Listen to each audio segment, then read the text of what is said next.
नमस्कार। आज हम लघु पराशरी के अगले अध्याय को लेके आपके साथ उपस्थित है। द्वारिकाधीश की कृपा से लघु पराशरी का जो सीरीज स्टार्ट हुआ है वो काफी अच्छा चल रहा है। एक लंबा सा विलंब आ गया था, बट उसके बाद हम लोगों ने वापस शुरू कर दिया। आज मुझे बहुत हर्ष है कि हमारे साथ श्री कार्तिकेय सिसोदिया, जिनको आप लोग भरनी एस्ट्रो के नाम से जानते हैं ट्विटर पे, जो कि हिंदुस्तान के लब्ध प्रसिद्ध प्रसिद्ध प्रसिद्ध ज्योतिष है, श्री केएन राव जी के सानिध्य का, जिनको सुअवसर मिला बाल्य अवस्था से ही, जिन्हें श्री वीपी गोयल के सानिध्य का अवसर मिला बाल्यावस्था में ही। तो ऐसे श्री कार्तिकेय सिसोदिया को आज हम सबके बीच आपका मैं स्वागत करता हूं। और कार्तिकेय जी, इससे पहले कि हम आगे बढ़े लघु पाराशरी पे चर्चा करें, क्योंकि मुझे पता है कि श्री केएन राव जी के विद्यार्थी होने के नाते आप भी लघु पाराशरी सिद्धांतों का पूर्ण इस्तेमाल करते हैं अपने प्रेडिक्शन में। तो कार्तिकेय जी, थोड़ा सा अपना परिचय दे दीजिए, थोड़ा ये बता दीजिए कि कैसे आपको श्री राव साहब का और श्री गोयल जी का स्नेहाशीष मिला है, और उसके बाद हम लोग चर्चा को आगे बढ़ाएंगे। तो सभी को सादर प्रणाम। वेदांजनम जी का बहुत बहुत आभार कि मुझे इस अपने चैनल पर आज उन्होंने अवसर दिया। लघु पराशरी जैसे मूल ग्रंथ पर, मतलब जिसके अंतर्गत आप कह दीजिए पूरी ज्योतिष समाई हुई है, और उसी के ऊपर आपने एक श्रृंखला चलाई हुई है कि जो यदि आप करना चाहें, अगर ज्योतिष कोई मेधावी छात्र, अगर कोई ज्योतिष सीखना चाह रहा होता है और जब वो रिजल्ट निकालने की कोशिश कर रहा होता है, मेरा नहीं ख्याल है लघु पराशरी से परम कोई ग्रंथ हो सकता है। तो मेरी ज्योतिष की जो जर्नी कह लीजिए, वो इस प्रकार से शुरू हुई कि माता जी ज्योतिष थी प्रथम अच्छा। तो घर में ही थोड़ा ज्योतिष का माहौल था। अब पिताजी हमारे जो थे वो रिपोर्टर हुआ करते थे, जी। तो उन्हीं के थ्रू वो राव साहब को जानते थे। तो एक बार बहुत छोटे से थे हम, तब हमको लेकर गए थे, तो राव सर ने कुंडली देखी। बस राव सर ज्यादा कुछ बोलते नहीं है। राव साहब की एक अच्छी बात है, ज्यादा कुछ नहीं बोलते, बस कहते हैं हाँ ठीक है, अच्छा अच्छा है, हाँ ज्योतिष का, इसके योग ज्योतिष के हैं कि ज्योतिष करेगा। अब तो छोटा मन था, बालपन था, 8-9 साल के व्यक्ति को क्या ही समझ में आ रहा है ज्योतिष क्या होता है क्या नहीं होता है। हाँ, घर जी। पे डंडे मार मार के पढ़ाया जा रहा था। तो फिर उसी प्रकार से एक तो डंडे मार के ज्योतिष भी पढ़ाया जा रहा था, या सिर्फ स्कूल की पढ़ाई पढ़ाई जा रही थी? स्कूल की पढ़ाई और ज्योतिष दोनों मुझे डंडे मार के पढ़ाया जा रहा था। अच्छा। तो उसी प्रकार से फिर राव सर से मिलना जुलना चलता रहता था। तो वह बहुत मतलब उनसे प्रेरित इस प्रकार से था कि ये व्यक्ति किस प्रकार से, मतलब जो उनके पास आता था, एक भीड़ लगी रहती थी राव सर के पास। अगर आप कभी जाएं तो एक तो कभी उन्होंने एक पाई कभी किसी से ली नहीं, ना गाड़ी ना बाड़ी ना साड़ी, तीनों चीज उस व्यक्ति के पास। उन्होंने तीनों चीजों का परित्याग करके हमेशा रखा। और लोग आते थे और वो इस तरह बताते थे, और जब बताते थे तो लोग कहते थे इस आदमी को सभी कुछ पता है। तो वो जो ज्योतिष की जो रुचि थी मेरे अंदर, वो और बढ़ गई कि मैंने क्या इससे क्या क्या पता किया जा सकता है। फिर मैंने राव सर के सानिध्य में शिक्षा लेनी शुरू करी। राव सर से शिक्षा लेनी शुरू करी तो गोयल साहब भी आते थे, तो गोयल सर का भी सानिध्य मिला। इसी तरह से मनोज पाठक जी का भी सानिध्य मिला। बहुत सारे ज्योतिषियों का सानिध्य मिला। अब मैं इसमें कहूंगा कि मैं थोड़ा सा लकी था, क्योंकि पिताजी हमारे पत्रकार थे, तो थोड़ा सर्कल उनका बड़ा था। तो उस जी। प्रकार से हमको थोड़ा वो चीजें उस प्रकार से चलती रही। तो उसी प्रकार से ज्योतिष की जर्नी शुरू हुई। और आई थिंक इससे पहले, क्योंकि मैं पूर्णतः ज्योतिष नहीं हुआ करता था, क्योंकि मैं ज्योतिष हमेशा इस प्रकार से करना चाहता था कि मैं राव साहब के सिद्धांत पे चल करके ज्योतिष को हमेशा फ्री रखूं और सबको उसी तरह से दिया करूं। तो कोशिश करी उससे पहले थोड़ा बिजनेस बिजनेस भी थे हमारे, जी। परंतु फिर बिजनेस बंद हुआ। फिर उसके बाद कहाँ जाए आदमी। तो अंततः हमने फिर पूछा, तो फिर जहाँ नियति लेकर आ गई, आज वहीं खड़े हैं। तो आप लोग मुझे, जो दर्शक मुझे सुन रहे हैं, बर्नी एस्ट्रोलॉजी के नाम से मुझे जानते हैं। और आप लोग कई मुझसे परिचित होंगे, कई लोग नहीं होंगे, तो आज परिचित हो जाएंगे। मेरा भी चैनल है बर्नी एस्ट्रोलॉजी के नाम से, यूट्यूब पर ही। तो अब मैं माइक ओवर करता हूँ हमारे वेदांजनम जी की तरफ। हाँ, एक छोटी सी बात, अगर वेदांजनम जी आपकी जी। जी, आज्ञा हो बिल्कुल। बिल्कुल। तो देखिए, जो सुन रहे हैं, हमें जितने भी सुनने वाले हैं यहाँ पर बैठे हुए हैं, या जो हमें सुन रहे हैं इस समय पर, एक चीज तो आप लोगों से बड़ी क्लियर कर देना चाहता हूँ कि बहुत से लोग हैं इंटरनेट पे, बहुत सारी ज्योतिष की बातें होती हैं।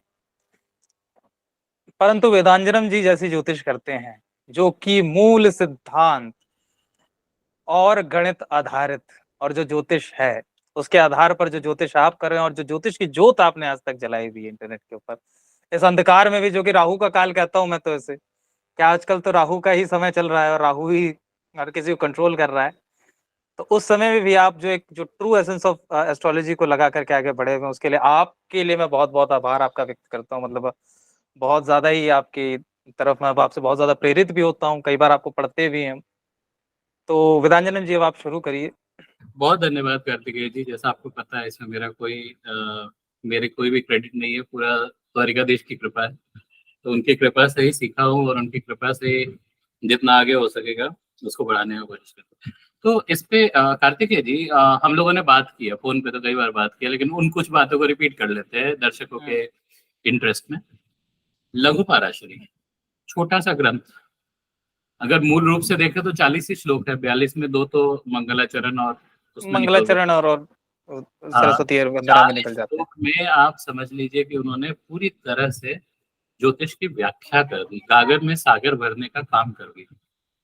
और ये सत्यवचन। एक कारण ऐसा भी है कि कई लोग समझते हैं कि लघु पाराशरी तो एक छोटी सी ग्रंथ है, उससे क्या निकाल लेंगे। इस पे थोड़ा सा आप बताएं लघु पाराशरी के बारे में। खास तौर से मैंने राव साहब ने तो एक पूरी किताब ही ऐसी लिखी है जो कि एक तरह से आप समझ लीजिए लघु पाराशरी की व्याख्या है। ठीक है जी, बिल्कुल। Astrology destiny on the wheel of time, जिनको पता नहीं है, ये पुस्तक राव साहब की व्याख्या है लघु पाराशरी की। उन्होंने स्पष्ट ऐसे नहीं लिखा, क्योंकि वो हर चीज को सिंप्लीफाई करते हैं अपने पाठकों के लिए। इसके बारे में, इस ग्रंथ की उपादेयता के बारे में अगर आप 2 शब्द कहें, फिर हम लोग इसके किसी खास प्रकरण पे चलेंगे। द्वादशेश और द्वितीयेश, उसको लेके थोड़ी इसकी उपादेयता पे यदि आप 4 शब्द कह सकते। लघु पराशरी को के ऊपर 4 शब्द कहना तो बहुत, मतलब ऐसी बात है कि आप एक सूर्य को दीपक दिखाने वाली बात हो जाती है जब हम लघु पराशरी की बात करते हैं। देखें, ग्रंथ कहीं आप भी जानते हैं, मैं भी जानता हूँ, हमने सर्वत्र चिंतामणि भी पढ़ी है, हमने बृहद पराशर पूरा शास्त्र, वो इतना बड़ा ग्रंथ है, कोई एक जीवन में तो हम पढ़ नहीं सकते ना उसको समझ सकते हैं, वो तो मतलब ही नहीं है, उसको तो हटा ही दीजिए, आउट ऑफ द लीग चला जाता है।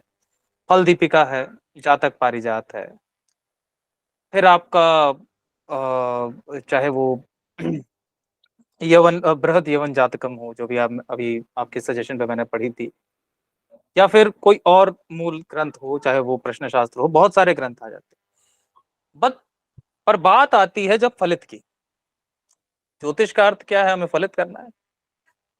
फलित के आधार पर ही ज्योतिष है कि भाई राव सर तो यहाँ तक चले जाते हैं कि वो प्रिडिक्ट नहीं कर पा रहे, तो क्या बात का ज्योतिष है?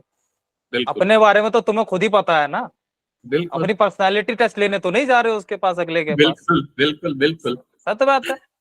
तो ज्योतिष यही खास बात है ना, एक जो चीज है जो हिंदू ज्योतिष को या वैदिक ज्योतिष को आपके वेस्टर्न ज्योतिष या जो वेस्टर्न एस्ट्रोलॉजी उससे अलग करती है, इसकी प्रिडिक्टेबिलिटी। उस प्रिडिक्टेबिलिटी का आधार ही है लघु पराशरी। मैं बड़े बोल नहीं बोलना चाहता हूं, या फिर मैं ये नहीं कहना चाहता, क्योंकि देखें और ग्रंथ है उनको साधने में बहुत समय लगता है। आप फल दीपिका उठा करके देख लीजिए, आपका जीवन चर्या जो है वो निकलती चली जाएगी। वैसे लघु पराशरी को भी साधना एक समय की बात नहीं, एक जीवन काल की बात नहीं है, परंतु आपको उसकी कम से कम एक प्रिडिक्टेबिलिटी, उसके थ्रू आप कुछ कर सकते हैं। आपके पास एक प्रिडिक्शन करने की क्षमता, फलित करने की क्षमता, जो पुस्तक या फिर जो ग्रंथ आपको वो देता है, वो लघु पराशरी देता है, क्योंकि कंफ्यूजन नहीं छोड़ा है कहीं पे। आप, क्योंकि आजकल अब ये देखें, अधिकांश हमारे जो ग्रंथ है वो संस्कृत में है, उसका बिल्कुल अनुवाद किस प्रकार का है, किस प्रकार का नहीं है, आप उस अनुवाद में फंस के रह जाइएगा, तब तक आपका क्लाइंट कहीं और ही चला जाएगा। या आप जिसका फलित कर रहे हैं वो पता चले रहे रहे ना रहे, आप फलित ही करते रह गए। तो इस प्रकार की चीजें जो है वो लघु पराशरी छोड़ती नहीं है। लघु पराशरी में किंतु परंतु नहीं है। लघु पराशरी आपको सेट ऑफ रूल्स देती है, और जो कि मैं बड़े दावे के साथ उसके साथ कह सकता हूं कि ये 100% हर जगह फिट हो सकते हैं। अभी हम कुछ बातों के ऊपर और चर्चा करेंगे कि लघु पराशरी का किस तरह से प्रयोग किया जा सकता है, कहाँ कहाँ किया जा सकता है। जी। परंतु लघु पराशरी के ऊपर बात अगर ये कहें तो सारे जो जितने ग्रंथ आप ले लीजिए, चाहे फल दीपिका उठाइए, जातक पारिजात उठाइए, आप बृहद पराशर होरा शास्त्र उठाइए, सर्वत्र चिंतामणि उठाइए, उन सबका आप एक मूल बनाइए और उस मूल को आप लघु पराशरी, उडुदाय प्रदीप, बिल्कुल बिल्कुल उडुदाय सर, प्रदीप। बहुत सुंदर ये व्याख्या किया सही आपने। में जो दीपक है ना, ये वही पुस्तक है, ये वही चीज है, प्रदीप है, ये आपके जीवन का प्रदीप है। अगर आपको ज्योतिष में कुछ करना है तो आपको लघु पराशरी के ऊपर आना ही पड़ेगा अंततः, वरना आप यथा कथा बहुत सारी पुस्तकें हैं, बहुत सारे ज्योतिष हैं आजकल, तो कुछ नहीं कहना चाहिए परंतु कुछ ऐसे भी हैं जो 11th लॉर्ड को बहुत अच्छा अच्छा बता देते हैं, तो आप 11th लॉर्ड की दशा में खुद को मानिए लगे धनी हो जाएंगे। एकादशेष बिल्कुल की दशा में आप समझ लीजिएगा कि आपने तो पता नहीं कौन से, आपने बस यही उसी दशा का आप इंतजार कर रहे हैं। और परंतु बिल्कुल जब, बिल्कुल। और फिर जब आपके परिणाम जो है वो विपरीत आएंगे तो आप समझिएगा कि अरे ये मेरे साथ क्या होगा, फिर ज्योतिष के ऊपर प्रश्न उठते हैं। लघु पराशरी ज्योतिष के ऊपर उठने वाले सभी प्रश्नों को ही खत्म कर देती है, क्योंकि ये आपके बड़े सिंपल से फैक्ट्स है। ये आपने जो बात कही, मुझे ये एक याद आ गया। उड़ुदाय प्रदीप पे श्री बाल मुकुंद शर्मा ने, जो कि मार्तांड पंचांग के आद्य संपादक है, जिन्होंने श्री मार्तांड पंचांग की शुरुआत की थी, उन्होंने 1974 में एक व्याख्या लिखी, मेरे ख्याल से, अगर मैं डेट गलत नहीं कर रहा। उसमें उन्होंने लिखा कि ज्योतिषी की लाज बचाने वाला ग्रंथ यही है। बाकी सारे ग्रंथों का प्रणयन करके आप घूमते रह जाएंगे सकल ब्रह्मांड में, लेकिन सब्जेक्टिविटी नहीं जाएगी। और सब्जेक्टिविटी अगर ज्योतिष में आ गई तो भैया ज्योतिष किस बात की।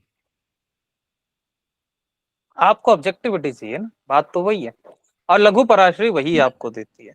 अब एक हम छोटा सा उठा लेते हैं, एक छोटा सा श्लोक आता है जी लघु पराशरी का ही। कोई भी एक बड़ा, मुझे वो बड़ा फेवरेट मेरा लगता है कि कोई भी ग्रह अपनी दशा अंतर दशा में फल नहीं देता है। अब इसके ऊपर 16 व्याख्यान और हैं वैसे तो, इसी एक श्लोक के ऊपर 16 से 17 व्याख्यान हैं। अब समझिए कुछ इस प्रकार से इस श्लोक को, कि लोग कहते हैं कि मेरी दशा शुरू हो गई, मुझे फल तो मिल ही नहीं रहा, क्यों नहीं मिल रहा, क्या कारण है। जो साइंस पे उतरने वाली, जो फलित ज्योतिष को उतारने वाली, वो एक जो किताब आ जाती है वो लघु पराशरी है।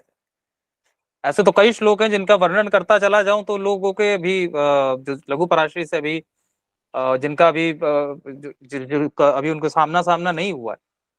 और बहुत से लोग बहुत सारे ग्रंथों पे, बहुत सारे ज्योतिषियों पे फंसे हुए हैं।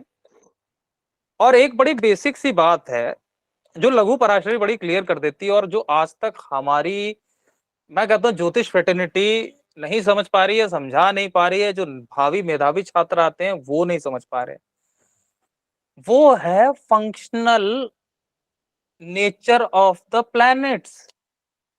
अरे भैया, हर कुंडली में सूर्य खराब नहीं होता है, वो नैसर्गिक क्रूर नहीं होगा। शनि हर कुंडली में आपको मार नहीं डालेगा, हर कुंडली में मंगल आपको क्रोध नहीं दिलवाएगा।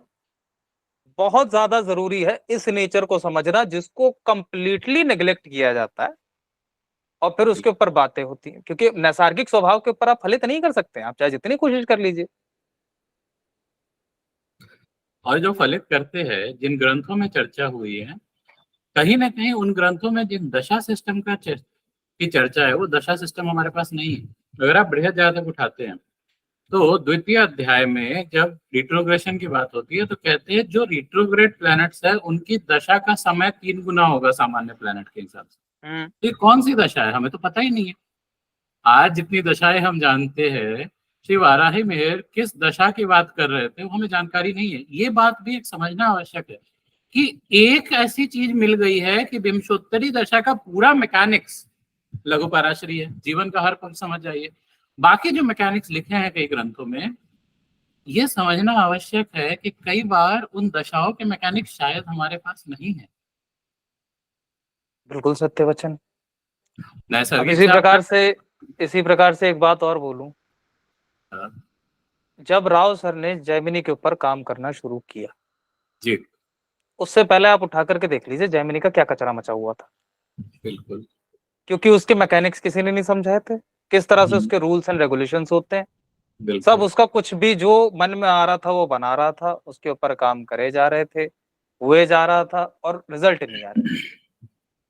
उसी प्रकार से लघु पराशरी के ऊपर जब हम बात करते हैं तो लघु पराशरी आपको एक सेट सॉर्ट ऑफ रूल्स दे देती है। हम क्या करते हैं, ज्योतिषी हमारा काम क्या, एज अ ज्योतिषी एक तो लोग ना हम लोग को तंत्र मंत्र वाला समझ लेते हैं। एक तो बड़ी दिक्कत हमारे साथ ये है, लोग हमें समझ लेते हैं तो पता नहीं तांत्रिक क्या, मंत्र कर देगा, हवन कर देगा, ठीक कर देगा। भैया हमारा काम पहला मैथ्स करना है। हम पहले बिल्कुल। गणित करते हैं और उस गणित का आधार जो हमें प्रदान करती है वो लघु पराशरी ही करती है, फलित का बहुत कम से सुंदर कम तो। व्याख्या किया आपने, बहुत ही सुंदर व्याख्या किया कार्तिकेय जी। मन गदगद हो गया, प्रफुल्लित हो गया अच्छा, सुनकर। मैं सभी श्रोतागणों से और ये जो दर्शक है उनसे माफी चाहूंगा, मेरे थोड़ी भाषा की शैली इस प्रकार की है। आपकी भाषा की शैली बहुत मजेदार है, बहुत ही। और जो भाव है, भाव जैसे व्यक्त हो रहे हैं, उससे ऐसा मुझे लग रहा था कि ये पूरा व्याख्यान मेरे अपने जो उद्गार है, कई सालों से जो मैं सोच रहा हूँ, एक साल से, मैं तो कई सालों से बोल भी नहीं सकता, एक साल से मैं जो सोच रहा हूँ, आपसे जो बात होती है, बाकी विद्वानों से जो बात होती है, आपने एक तरह से सबका एसेंस सारभूत करके, घनीभूत करके अपने शब्दों में प्रकट किया। तो कार्तिकेय जी, ऐसा आप जानते हैं, अभी जो लघु पराशरी में मैं बताने की हम्म, कोशिश कर रहा हूँ, और हम्म, बताने की कोशिश भी ऐसे कर रहा हूँ कि इसको ओवर्टली सिंप्लीफाई नहीं कर रहा हूँ। क्योंकि जी कारण है कि भाई विद्या है, गुह्य विद्या है, जो अधिकारी होगा वो सीख जाएगा जितना बता रहे, जो नहीं होगा वो तो वैसे भी नहीं सीखेगा, तो हम ज्यादा सिंप्लीफाई क्यों करें। उसी क्रम में अभी जो पिछला सेशन हमने किया, जिसमें आप भी सौभाग्य से जुड़े थे हमारे साथ, तो उसमें मैंने एक बात बताई। वो बात थी द्वितीयेश और द्वादशेश के संबंध में। क्या होता है कि ग्रंथों में भी, लघु पराशरी की व्याख्याओं में भी, लोग कई बार कुछ सिंपल न्यूमेरिक फॉर्म्स निकाल लेना चाहते हैं, इस लगन के लिए अच्छा है, ये बुरा, लेकिन उसमें कुछ कंडीशंस भी दी गई है लघु पराशरी। और अक्सर जो कंडीशन देखता हूँ मैं, जो मिस होता पाया गया है, वो है सेकंड लॉर्ड और ट्वेल्थ लॉर्ड। क्योंकि इसका दूसरा जो ओनरशिप होता है ना, लोग उसी को मान के बैठ देते हैं कि ये तो इम्प्रेशनेबल है, ये दिया है जिसके साथ होगा तो दूसरे का मान ले, ठीक है, उस हिसाब से मान लेते हैं। लेकिन लघु पराशरी में यदि एक पूरा श्लोक दे दिया महर्षि पराशर ने इस चीज को, मतलब बहुत ज्यादा स्पेस दे दी, 40 श्लोक में एक पूरा श्लोक अगर दे दिया, तो भाई आप उसको इग्नोर तो कर नहीं सकते। बिल्कुल नहीं कर सकते। तो वहां पे उस बारे में हम लोग अभी बात करेंगे। तो दर्शकों की जानकारी के लिए रिपीट कर दो कि महर्षि पराशर क्या कहते हैं। वो ये कहते हैं कि द्वादशेश और द्वितीयेश अन्य ग्रहों के साथ योग करते हुए साहचर्य संबंध से जिस स्थान में बैठे हो उस अनुसार, उस स्थान के अनुसार फल दे देते हैं। अब इसमें कुछ इंटरेस्टिंग चीजें आ जाती हैं। जिस स्थान में बैठे हो उस स्थान के लिए फल दे देते हैं, और अन्य ग्रहों के साथ साहचर्य संबंध बनाते हुए फल दे देते हैं। दो चीजें कह दी, द्वितीय बिल्कुल। के लिए और अष्टम के लिए कह दी। साहचर्य संबंध भी हमने पिछले अपने वीडियो में बताया था कि 4 प्रकार की होती है। सबसे उच्च किस्म का संबंध होता है राशि परिवर्तन। ये बिल्कुल भी है, सब एक्सचेंज है। समाचार है कि लोग सिर्फ कंजंक्शन, युति दृष्टि देखते हैं और राशि परिवर्तन भूल जाते हैं। सबसे स्ट्रॉन्ग राशि कंजंक्शन राशि परिवर्तन परिवर्तन। मैं यहाँ पर गुरु मूर्ति जी को कह कोट करना चाहूंगा, जी जिनकी गुरु मूर्ति पद्धति है। जी। उन्होंने कहा था कि संबंधों में सबसे बड़ा संबंध एक्सचेंज है, इससे बड़ा कोई संबंध एग्जिस्ट ही नहीं करता है, हो ही नहीं सकता। कंप्लीटली। और ये बृहद पराशर वोड़ा शास्त्र में भी लिखा है, ये बृहद जातक में भी लिखा है। तो अब इससे ज्यादा तो हम कहाँ ही चले जाएंगे।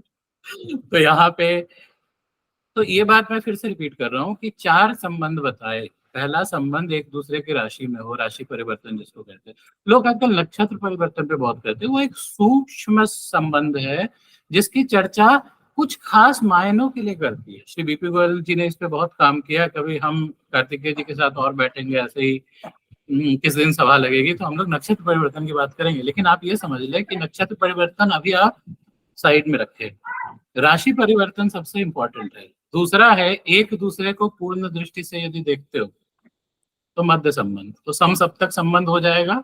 और गुरु शनि का चतुर्थ और दशमेश, सॉरी, शनि मंगल का दशम चतुर्थ संबंध के थ्रू भी ये हो जाएगा परस्पर पूर्ण दृष्टि से। तीसरा है, एक ग्रह दूसरे ग्रह की राशि में बैठा हो और जिसकी राशि में बैठा हो उसको पूर्ण दृष्टि से देखता हूँ, डिस्पोजिटर को पूर्ण दृष्टि से देखता हूँ, भले वो डिस्पोजिटर उसको लुक बैक नहीं दे रहा हूँ। और चौथा है, दोनों ग्रह एक ही राशि में बैठे हैं, जिसको कंजंक्शन कहते हैं, अदम संबंध। कंजंक्शन करते हैं, युति। इसको अदम संबंध की संज्ञा दे दी है। हम्म। मतलब सबसे हल्का संबंध ये है। अब ये बात, इस पे मैं थोड़ा सा आप व्याख्या बड़, दे दीजिए। बड़ी मजेदार बात एक और बताता हूँ कि युति को ना हम लोग ऐसा मान लेते हैं कि एक्चुअल में क्या हुआ है कि a lot of videos exist, मतलब बहुत सी वीडियो जो है ना वो एग्जिस्ट करती, कंजंक्शन कंजंक्शन, राहु का कंजंक्शन मंगल के साथ, शनि का कंजंक्शन केतु के साथ, इसका कंजंक्शन उसके साथ। कभी ग्रहों की संख्या देखी है आपने? अब बहुत से लोग देखते नहीं है। जी यहाँ तक कि इससे ऊपर केंद्र त्रिकोण के संबंध को ज्यादा दे दिया गया है। अगर आप बिल्कुल। लघु पराश्रयी के एस चाणक्य की उठा लीजिए, किसी और की नहीं, उनकी उठा लीजिए, उन्होंने उसको ऊपर रखा हुआ है। केंद्र त्रिकोण का संबंध, यदि कोई ग्रह एक दूसरे से केंद्र या त्रिकोण में बैठे हों, वो ज्यादा बड़ा संबंध है युति से। बिल्कुल। युति संबंध को तो हम अंततः ही देखते हैं कि भैया इसका तो चलो बैठे हुए हैं तब कुछ आ जाए। और युति संबंध की भी कुछ कंडीशंस है, वो हर जगह नहीं देखना होता आपको कि वो एक कई जगहों पे आता है कि अब हम मान लेते हैं सिक्स्थ लॉर्ड के साथ नाइन्थ लॉर्ड बैठा हुआ है, त्रिषटाया के जी साथ नवम भाव का स्वामी बैठा हुआ है। जी ये तकलीफ देगा, चलिए हम मानते हैं आपके पिताजी को, या फिर कहीं ना कहीं पिता के सुख से कहीं ना कहीं आपके भाग्य पे थोड़ी सी अड़चने जी डालता है। जी मान लेते हैं आपके छठेज की दशा आई या नवम की दशा आई, तो कहीं ना कहीं वो थोड़े से रिजल्ट आते हैं। जी।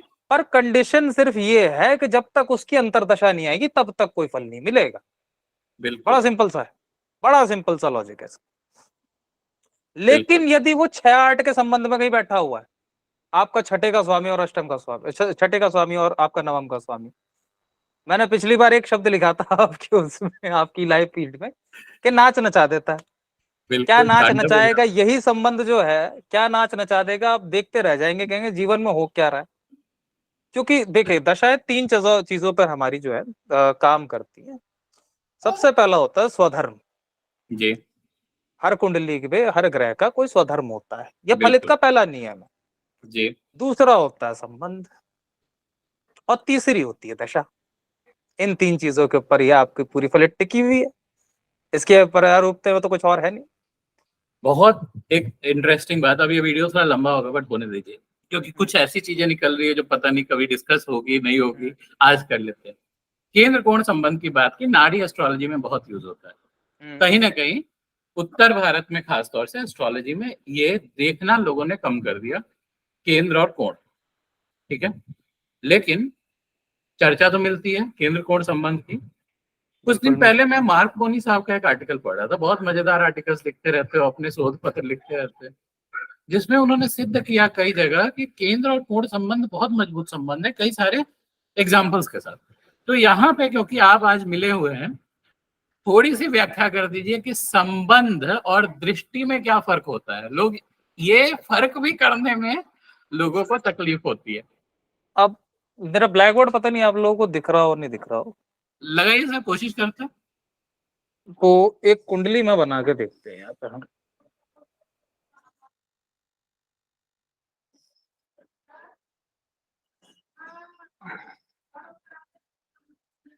अब मान लेते हैं ये सिंह लग्न की कुंडली है।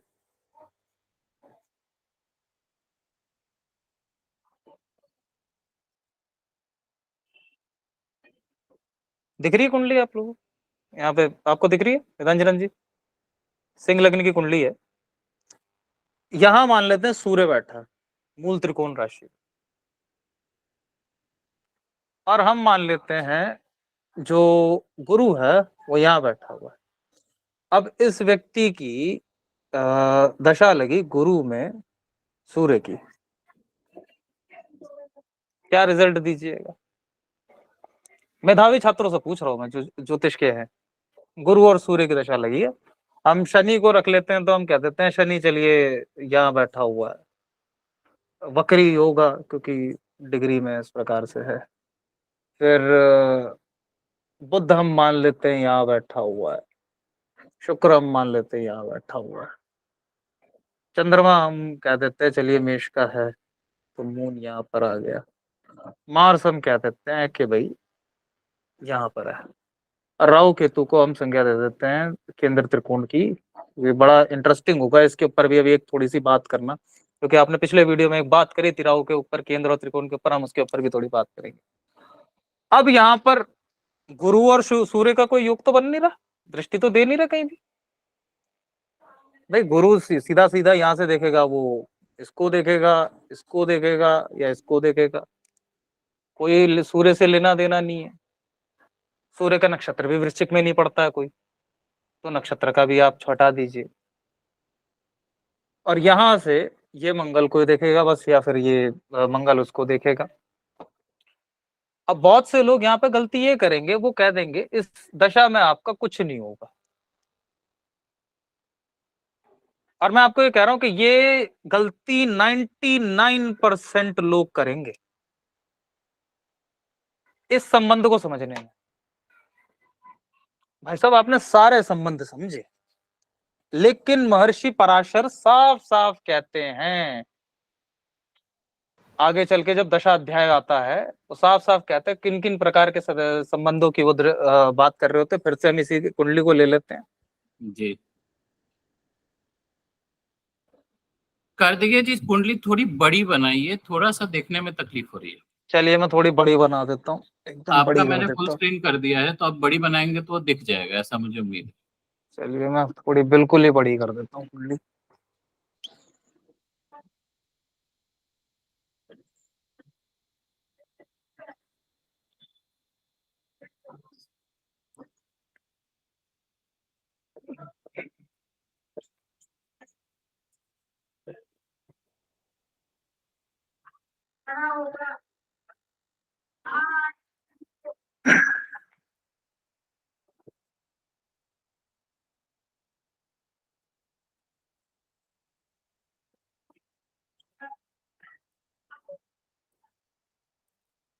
सूर्य गुरु की दशा तो इनके लिए बहुत कल्याणकारी रहने वाली है। मोस्ट लाइकली इस दशा में तो काफी लैंडेड प्रॉपर्टीज खरीदेंगे, उनको वाहन आदि का सुख होगा, जीवन में अन्य कई किस्मों के सुख मिलेंगे। अगर वो ब्रोकरेज के बिजनेस में है, वहां पे काफी कुछ कमा के ले जाएंगे।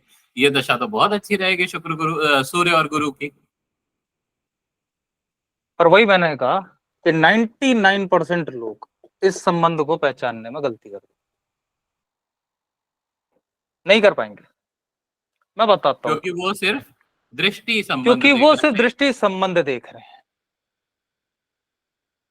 अब मैं बताता हूँ, ये कुंडली मेरे एक क्लाइंट की है। व्यक्ति 3 बार एमपी है, पहला चुनाव सूर्य और गुरु की दशा में जीता था। शनि कहाँ बैठे सूर्य हुए और हैं? शनि अष्टम भाव में है, बकरी। जी। शनि से नौमा राव साहब प्रत्यंतर भी बता देता हूँ, प्रत्यंतर जी, था राहु का, शनि राहु को देख भी रहे हैं। प्रत्यंतर था राहु का। बिल्कुल, शनि राहु को देख रहे हैं, राहु गुरु की दशा में है। अब आप संबंध देखें, एक बार हम शनि को चलिए एक बार कैंसल आउट भी कर दे। आप केवल और केवल संबंध देखें, केंद्र एक्टिव है, केंद्र एक्टिव है, त्रिकोण एक्टिव है। त्रिकोण एक्टिव है, तीनों एक्टिव है। एक बात हमें हमेशा समझनी पड़ेगी, और बहुत से लोग यहां भी गलती करते हैं कि दशा और अंतर दशा के आधार पर ही पूरा फल निकालने की कोशिश कर लेते हैं। करते रहिए, 2.5 साल की अगर इसकी दशा, तो आप क्या कहेगा 2.5 साल में होता रहेगा, होता रहेगा, आज नहीं कल होगा, कल नहीं परसों होगा, नरसों होगा। फिर वो तो आपके आपका पास ये प्रेडिक्टिव पूछेंगे, विंडो बहुत बड़ा हो जाएगा यदि ऐसा करते रहेंगे तो। आपके पास ये जानने तो नहीं आया, वो तो कह देगा यार मेरे साथ कभी तो कुछ अच्छा होगा ही होगा। बिल्कुल। तो इस प्रत्यंतर ने क्यों दिया, ये बड़ा इंपॉर्टेंट है। आपने मुझे एक श्लोक भेजा था, याद हो आपको, राहु केतु के ऊपर। जी सर। हमारी जब एक बार बात हो रही थी, तो राहु केतु के ऊपर एक बात बड़ी अच्छी आती है कि यदि राहु केतु केंद्र में या त्रिकोण में बैठे हो, कैंडिडेट बन जाता है योग कारक का। 100%। अब गलती से यदि केंद्र और त्रिकोण के स्वामी से दृष्ट हो, तो प्रॉपर हो योग गया, कारक। काम हो गया। बिल्कुल। सबसे बड़ा केंद्र कौन सा? 10वां। उसी का स्वामी दृष्ट कर रहा है। बिल्कुल। प्रॉमिस 100%। फुलफिल हुआ। 100% हुआ। परंतु पहले मैंने, अगर मैं यही चला जाता कि मैं इसको व्यक्ति को कह देता कि भाई तेरी सूर्य मंगल में आएगी, और उसकी सूर्य मंगल तो निकल गई, वो तो आई नहीं। बिल्कुल। क्या हो गया? आप दृष्टि संबंध लेकर के बैठे रहो। बिल्कुल। क्योंकि दृष्टि संबंध को भी एक संबंध नीचे माना गया है इससे, ये जो केंद्र त्रिकोण के संबंध होते हैं। अभी जो सिसोदिया जी ने बताई है वो एक सिसोदिया जी, आपको आवाज आ रही है ना मेरी? हाँ जी, मुझे आपकी आवाज आ रही है, जैसे मुझे 1 मिनट दीजिएगा। हाँ।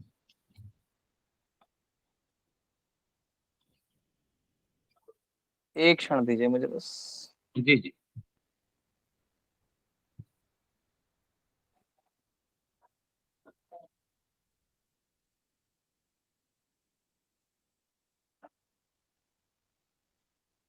थोड़ा बीच बीच में आ जाता है कुछ।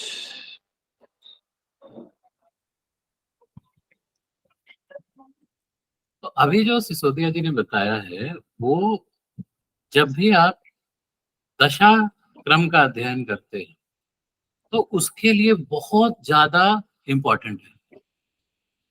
एक योग कारक और एक शुभ ग्रह वो दशा अंतरदशा में बैठे हो तो स्वाभाविक रूप से कहेंगे कि अच्छा रिजल्ट आना चाहिए। लेकिन वो षडाष्टक में भी यदि बैठ जाए तो क्या उतना ही अच्छा रिजल्ट आएगा? नहीं आएगा। उस अच्छा, रिजल्ट एक होगा। बड़ी मजेदार एक और कुंडली दिखाता हूँ आपको।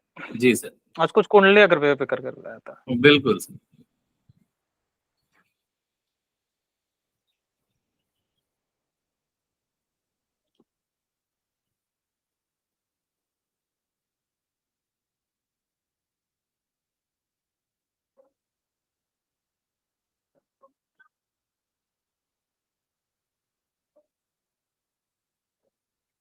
यदि कुंडली सर आपके सिस्टम पे है तो आप स्क्रीन शेयर भी कर सकते हैं। मैं जरा एक रिप्लाई कर रहा था, थोड़ा सा अच्छा। बीच का।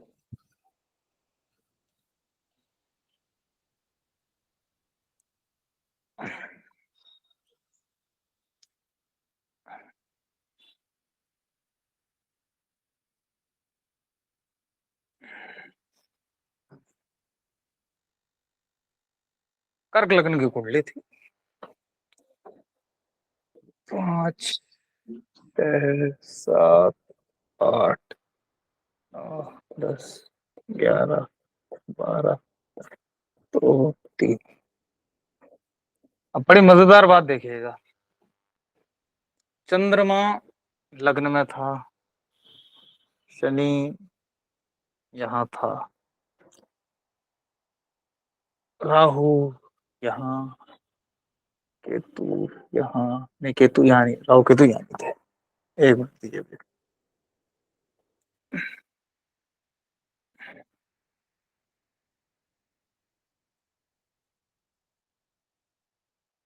राहु यहाँ, केतु यहाँ, और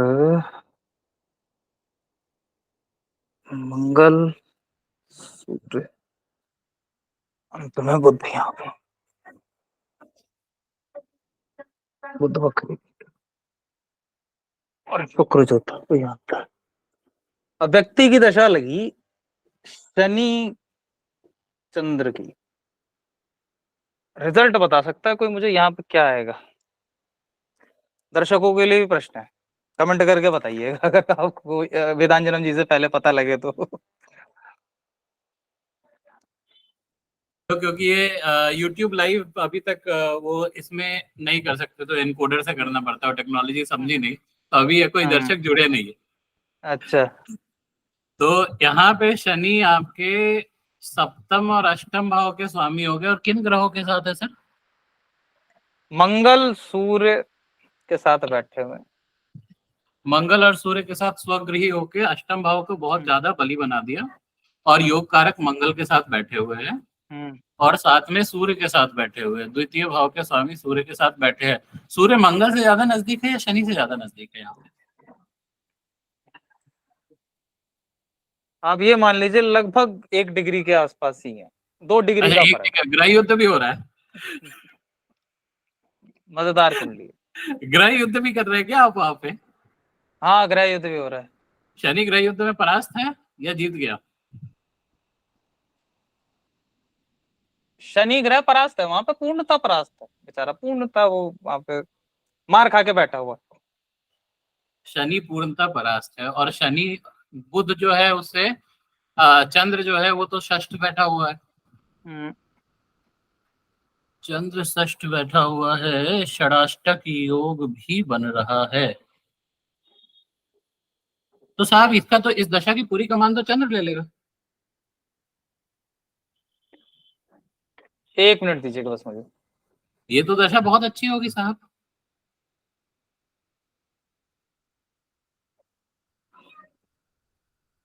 मैं यही सुनना चाह रहा था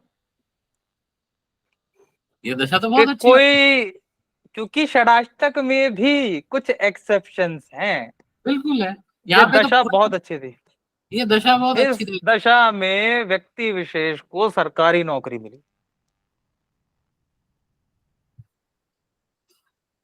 सरकारी नौकरी क्यों मिली उसका भी रीजन है। बिल्कुल है सर।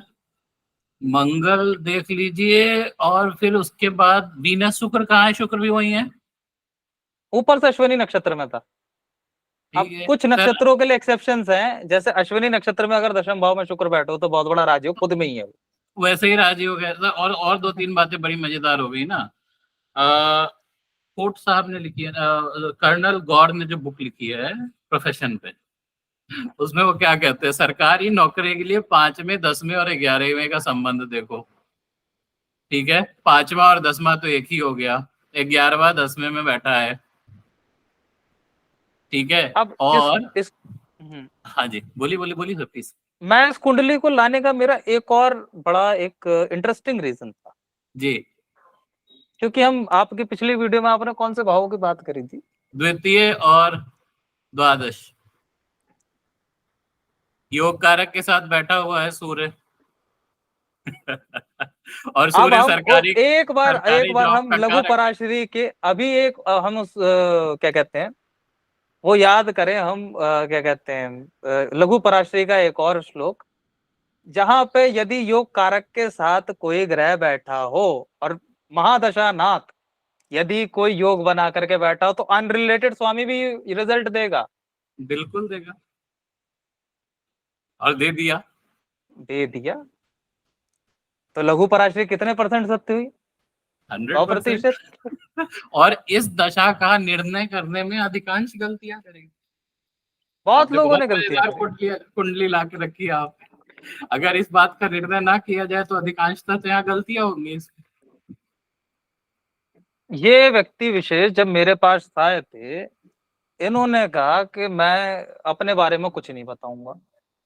अब मैंने इनको बोला भी इसी दशा के अंतर्गत मैंने बोला था आपकी नौकरी वोकरी लगी होगी। अब मैंने सरकारी नौकरी नहीं बोला था क्योंकि इतना ध्यान तो हमें भी नहीं रहता मंडेन एस्ट्रोलॉजी करते करते कि आदमी की सरकारी लगेगी प्राइवेट लगेगी कौन सी लगेगी। जी।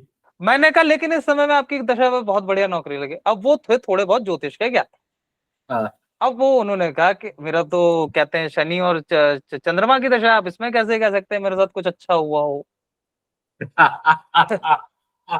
अब मैंने उनको समझाया तो कहते हैं सर मैं आपसे पहले कम से कम नहीं तो 12 एस्ट्रोलॉजर्स के पास गया हुआ हूँ।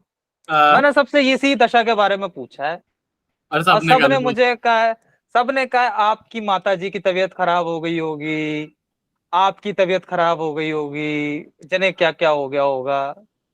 सब चीज बता दी उस व्यक्ति को उसको नौकरी छोड़ करके। बिल्कुल। नहीं समझते लोग इस चीज को। अब एक और आ जाती है कुंडली जी। लघु पराशरी का, एक और हम थोड़ा सा एक एग्जाम्पल देते जी हैं। मुझे एक क्षण दीजिएगा बस क्योंकि वो थोड़ा सा मेरे पास सेव है कुंडली। सर आपका स्क्रीन, हाँ ठीक।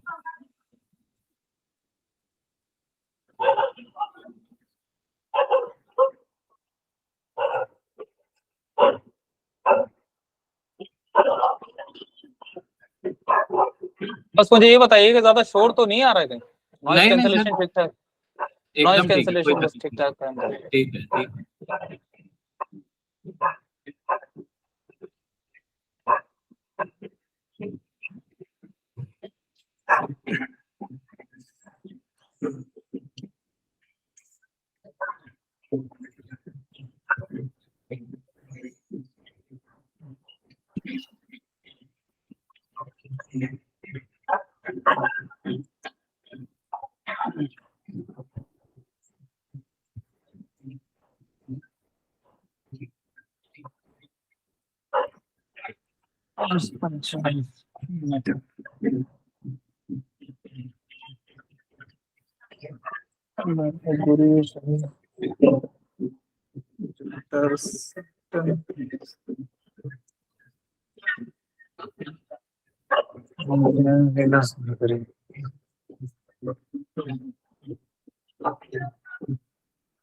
ठाक नहीं।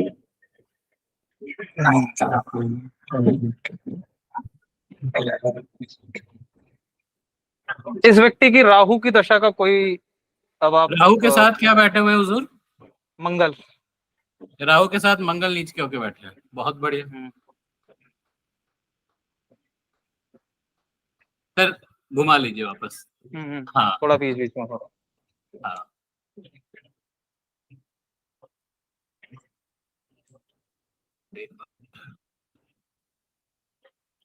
हम राहु को दो तो आपने दशाओं की बात कर बता लेते हैं, ही एक दिया। मंगल की बात कर लेते हैं और एक हम राहु की बात कर लेते हैं। राहु को तो आपने योग कारक बना दिया,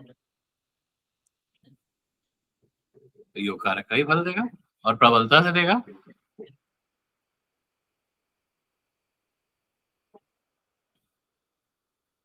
कुंडली बताऊंगा अभी आपको थोड़ी देर में किसकी है।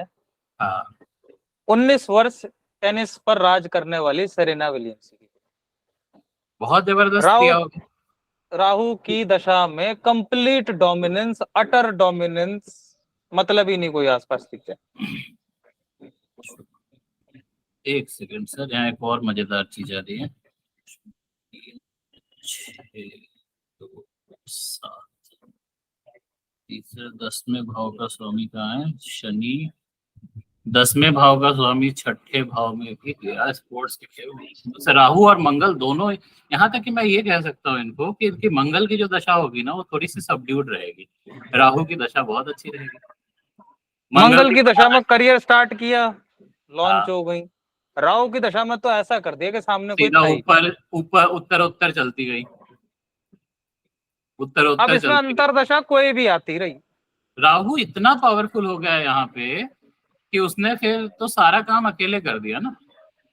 क्योंकि अब यहाँ पे क्या हुआ, यहाँ एक बहुत मजेदार बात है ना कार्तिकेय जी, कि लग्न जो है वो केंद्र भी होता है और त्रिकोण भी होता है। सबसे शुद्ध केंद्र और सबसे शुद्ध त्रिकोण तो लग्न ही है। यस, लग्नेश स्वयं पहुंच गए, नीच भंग हो गया उनका। क्योंकि एक तो चंद्रमा की राशि में ही उनका नीच होता है, तो इसीलिए चंद्र का नीच तो कई ग्रंथकारों ने कहा कि उसको मानो ही नहीं। उसके बाद लग्न से भी केंद्र में आ गए। गुरु कहाँ बैठे हुए मान्यवर इनके? गुरु उनके छठे भाव में है। गुरु इनके पिता से छठे भाव संबंध में। अच्छे थे नहीं, पिता हाँ से संबंध थे नहीं, पिता ने छोड़ दिया था, तो हम सब बिल्कुल। जानते हैं। तो यहाँ पे यदि आप देखें तो इतना जबरदस्त नीच भंग हुआ मंगल का। मंगल भी मैं म्यूटेड कह रहा था, भूल जाइए उसको।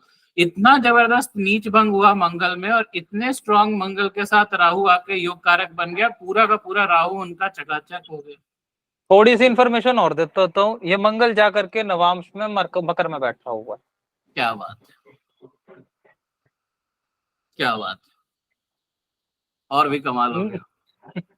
तो नीच भंग की तो पराकाष्ठा है ये कुंडली। नीच भंग की तो पराकाष्ठा है। मतलब नवांश अब में अलग से नीच भंग हो गया और यहाँ अलग से नीच भंग हो गया। कहने का अर्थ यह है कि मंगल तो इतना सुफलदायक हो गया, और राहु चंद्र और मंगल का फल देगा। इनका तिथि, इनका ये बता सकते हैं सूर्य कहाँ है इनका और चंद्र कहाँ है? सूर्य 6ठे में, चंद्र कहाँ है साहब? पंचम में। क्रूर चंद्र भी है।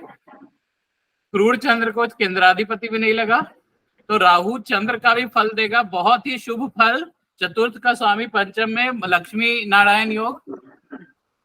लक्ष्मी नारायण योग भी हो गया, और उसके बाद राहु ने डिस्पोजिटर का भी काम कर दिया, और जिसके साथ बैठा है उसका भी काम कर दिया। ये तो चारों तरफ से कमाल की कुंडली बन गई।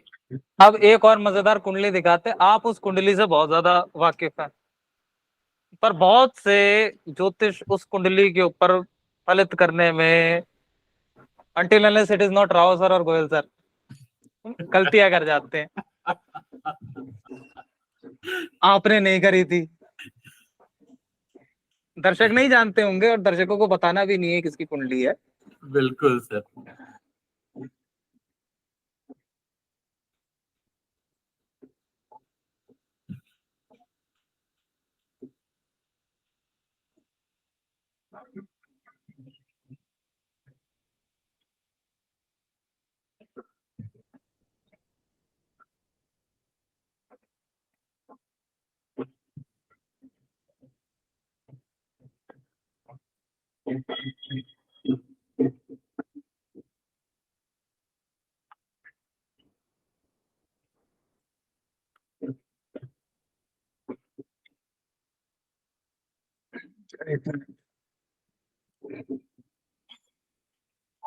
ये कुंडली तो आप अच्छे से पहचानते होंगे। जी सर, पहचानता हूँ ना।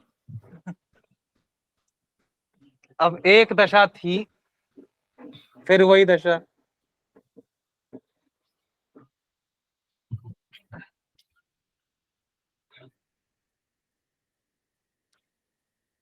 चंद्रमा में शनि कैसा होगा? कैसा होगा?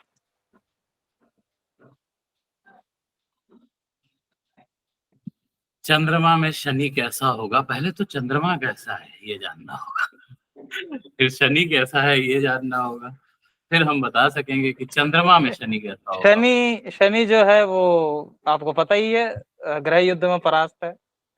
वह युद्ध में परास्त हो गया। तो चंद्रमा में शनि कैसा होगा? कार्तिकेय जी, मुझे याद थोड़ा कम आ रहा है, आप ही इसको एक्सप्लेन कर दीजिए तो ज्यादा आनंद आएगा। इस दशा में इस व्यक्ति ने 4 करोड़ रुपए उठाए थे, इसकी जीवन की सबसे बड़ी कमाई, एक ही अब डील ये से। क्यों हुआ? ये हम लोग अब ये दर्शकों पे क्यों छोड़ हुआ, दें? ये हम दर्शकों को छोड़ देते हैं, क्यों हुआ। तो आप हमें ये वीडियो हमारे दोनों के चैनल पे अपलोड होगी, हम दोनों का ट्विटर है, आप वहां पे रिस्पॉन्ड करके बताइए कि इस दशा में ऐसा क्यों हुआ। क्यों हुआ, ये दर्शकों को हम फाइन सेंस ऑफ जजमेंट पे छोड़ते हैं। बाकी ये वेदांजनम छोड़ जी, देते हैं सारी बातें। अगर व्याख्यान में ही कर दिया तो दर्शकों को मजा कैसे आएगा? तो थोड़ा उनके मजे के लिए भी छोड़ते हैं। आप बताएं हमें, हम दोनों को बताएं कि आपके विचार, और दूसरा ये भी बताएं कि इस व्यक्ति की मंगल की दशा कैसी होगी। मंगल की दशा कैसी हो? नीच का मंगल है, वक्री मंगल। नीच का मंगल वक्री होके लग्न में बैठा हुआ है, तो बताएं कैसा होगा। नीच वक्री योग कारक, क्या जबरदस्त कॉम्बिनेशंस लेके बैठा है। देखने में शायद थोड़ा डरा भी रहा है, बट एक्चुअली क्या डरने वाली बात है या कुछ और बात है? तो ये अब ये तो दर्शकों के दर्शक जजमेंट पे बताएंगे। ही छोड़ते हैं, ये तो दर्शक बताएंगे। तो आज जैसे मैंने अभी हमारे सेशन से पहले जो आपको एक शॉक सरप्राइज देने की कोशिश की थी, अब उस चार्ट पे चले जाते हैं। ये चार्ट बड़े जाने माने व्यक्ति की है। हमने सोचा कि आज आप आ रहे नाम हैं डिस्क्लोज तो नहीं करते हैं, नाम डिस्क्लोज नाम नहीं करते हैं। डिस्क्लोज नहीं करते, तो मैं एक काम करता हूँ, मैं ये चार्ट जो है ना, शेयर इसका कर नाम दीजिए आप, हटा क्योंकि देता मेरा हूँ। दिख नहीं रहा होगा, लगा तो मैंने रखा है वहां पे।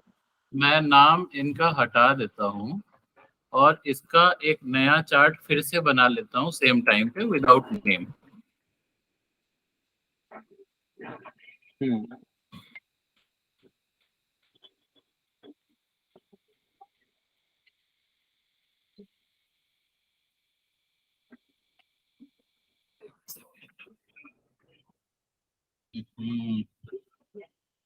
कार्तिकेय जी, आपके पास डिटेल है क्या बर्थ? मेरा ये मिक्स हो रहा है थोड़ा विंडो में। एक सेकंड, मेरे पास है, मैंने आपको व्हाट्सएप किया था ना, एक सेकंड मैं निकाल। हाँ जी। और ये बर्थ डिटेल भी मैं हाइड ही कर दूंगा, वो जो स्क्रीन रहेगा। हम लोग सिर्फ दशा के हिसाब से चर्चा करेंगे।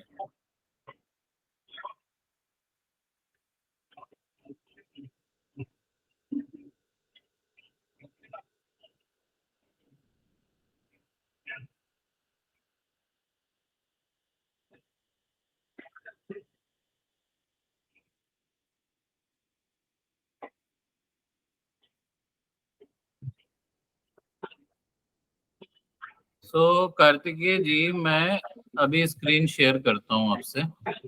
जी। और इस व्यक्ति की खासियत है कि मैं जिस दशा क्रम की बात करूंगा, उस दशा क्रम में इनको एक विशेष पद प्राप्ति हुई थी। ठीक है, तो वो दशा क्रम ले लें।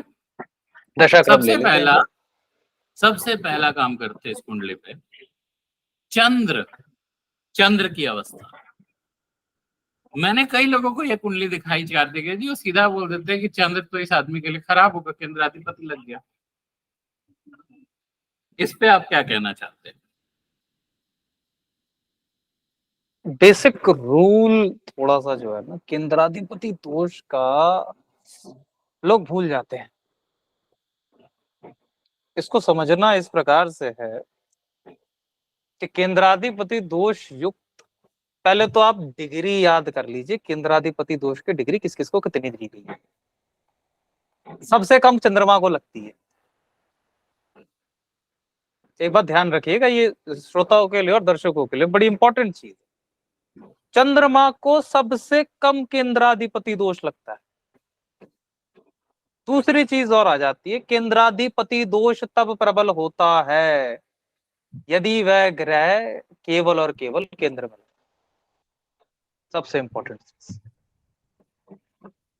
दूसरी चीज एक और आ जाती है, अब इस कुंडली की अगर हम विवेचना करें तो केंद्राधिपति दोष लगने की संभावना उतनी ही है जितनी मेरी रशिया के प्रेसिडेंट होते।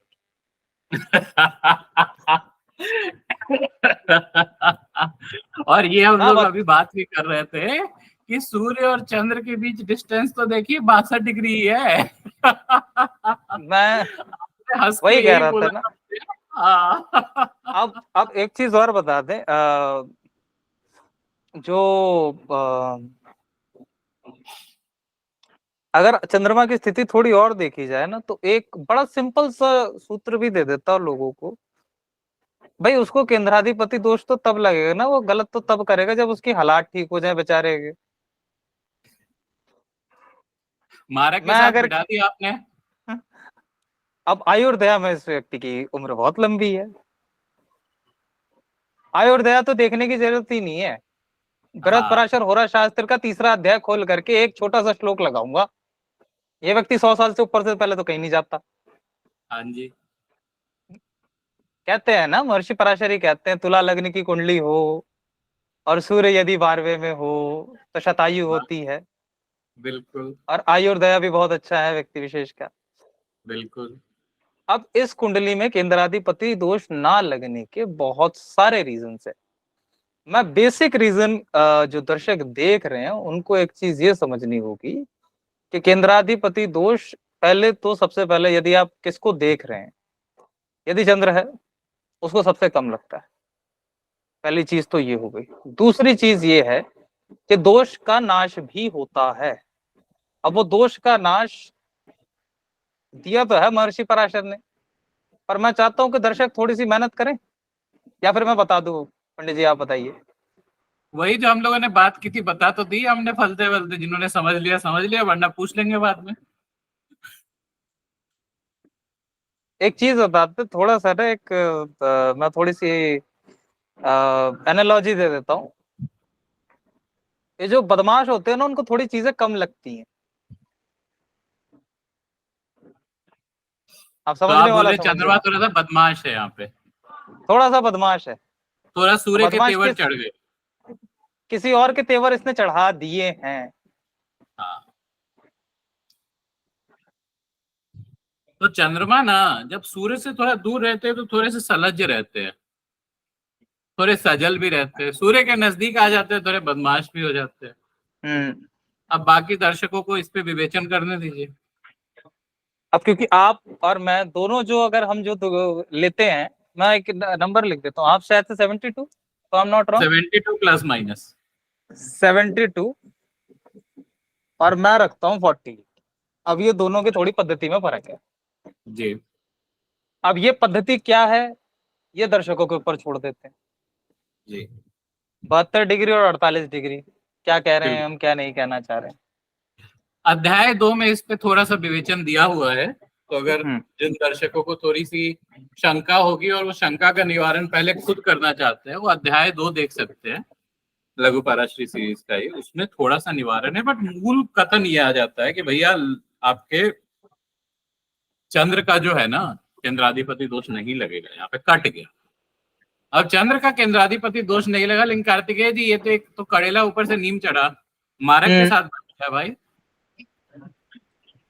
अभी ये तो थोड़ी देर पहले हमने एक बात कही है, अब वो हाँ लोग जी, समझे तो समझे। हाँ जी।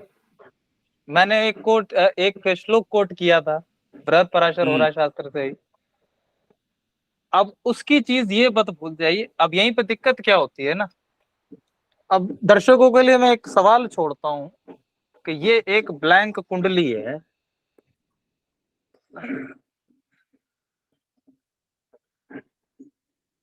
कार्तिकेय जी आपकी आवाज नहीं आ रही है। अभी मेरी आवाज आ रही है आपको?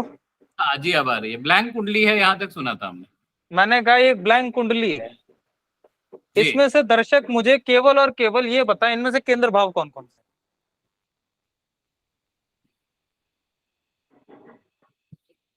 और फिर उसके बाद मैं एक चीज और बता देता हूं, ये 10वां है, ये हम्म 10म भाव है।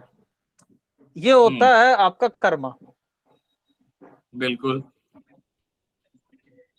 What ever you perform in the society that is 10th house. Hmm अब एक भाव ये होता है 7th हाउस। ये भाव कहलाता है दूसरों से आपका रिलेशनशिप, आपकी धर्म पत्नी से होता है, कई बार दूसरों से भी होता है। आउटसाइड ऑफ द वर्ल्ड इसका क्या रखा जाता है। जी अब मुझे दर्शक यदि ये बता पाए कि इस भाव का इस भाव से कनेक्शन क्या है, तो बड़ा मजा आ जाए। मैं बता तो सकता हूँ, और चाहूं तो मैं बड़ा सिंपलीफाई भी कर दूं। चलिए बता ही देता हूँ। 7th भाव को बता। हम पद प्राप्ति का भाव कहते हैं। बिल्कुल।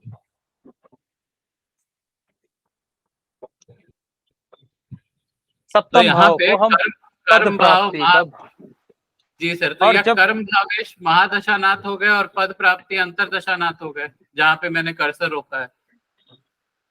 बिल्कुल। अब एक बार प्रत्यंतर में जब आप आएंगे और मजा आएगा। सर प्रत्यंतर में आ गए हम लोग, प्रत्यंतर में आ गए फिर से चंद्र पे। कर्म, पद प्राप्ति, फिर कर्म। अब अगर कोई समझदार होगा तो समझ जाएगा कुंडली किसकी है। सूक्ष्मांतर में भी समझ। सर चंद्र ही है। अच्छा, एक और चीज होती है, ये जो भाव है 2nd हाउस, बड़ा इंपॉर्टेंट है। हम लोग इसको मारक भाव कह करके टरका देते हैं, धन कुटुंब वाणी कह करके टरका देते हैं। भाई साहब, आप यहां से यहां जाते हो, लग्न है, आप यहां से यहां जाते हो कुछ लेगेसी क्रिएट करने का, तो 2nd house is of the legacy.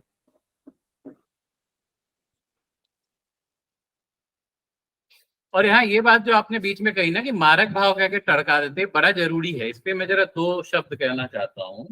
देखिए, मारक भाव आपको बताता है कि आदमी मरेगा कब। आयुर्दाय गणना अभी कर दी इन्होंने कि शतायुष है, 100 साल हुए नहीं है, तो मुझे मरने की तो चिंता करनी नहीं है।